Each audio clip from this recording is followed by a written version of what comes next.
ভাবি, ভাবি, ওই যে মার ভাবি আইছে।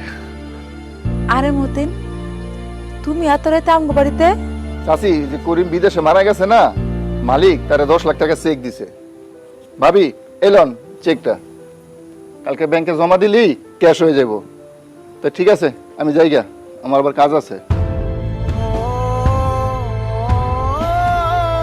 মা, আমার স্বামীর জীবনের মূল্য 10 লাখ টাকা, কিন্তু এই টাকা দিয়ে আমি কি করব? এই টাকা তো আমার স্বামীর জীবনের মূল্যের চাইতে বেশি না। এই টাকা আমি রাখতে পারবো না। আপনি এই টাকা আপনার কাছে? না মা, এই চেক আমি রাখবো না। চেক আমার পুরার শেষ স্মৃতি, এটা তোমার কাছে রাখো মা, যত্ন করে রাখো, আগলায় রাখো মা।